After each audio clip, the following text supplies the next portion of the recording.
모든 물 웅덩이는 표시다. 물이 차단되었고 물이 has been stopped, 막혀있다라는 거야.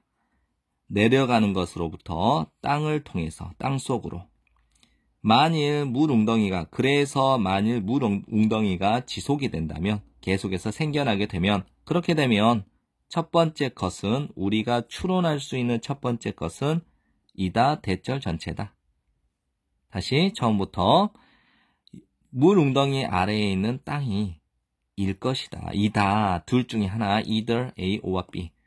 물이 스며들 수 없거나 아니면 극도로 젖어 있다. 이 둘 중에 하나라는 거지. 흠뻑 젖어 있는 거. 물이 스며들 수 없거나 아니면 물이 흠뻑 젖어 있는 이 둘 중에 하나라는 거. 이것은 주로 흥미롭다. 언제?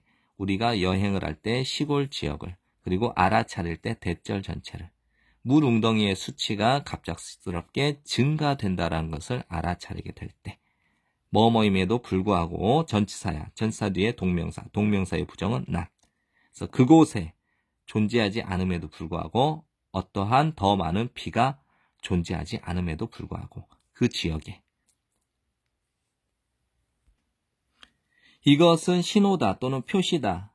암석, 여러분 발밑에 있는 암석들이 have probably changed, 바뀌었다라고 하는 표시야. 비록 뭐뭐이지만 진흙의 외형, 겉모습은 has not changed, 바뀌지 않았음에도 불구하고. 뭐뭐 때문이지. 바위는 책임이 있어. 많은 특성들, 토양의 특성들, 한 지역에서. 그러니까 여기까지 이해돼? 한 지역의 토양의 많은 특성들은 암석 때문에 뭔가 변화가 된다라는 거야. 변화가 되고 토양은 강력하게 영향을 끼쳐. 종류에, 식물과 동물의 종류에 영향을 끼치기 때문에 여러분이 발견하게 될 동식물의 종류에 영향을 끼치기 때문에 갑작스러운 변화, 물 웅덩이 수의 갑작스러운 변화는 국지성 호우가 없어도 이다 표시가 된다. 어떤 표시냐?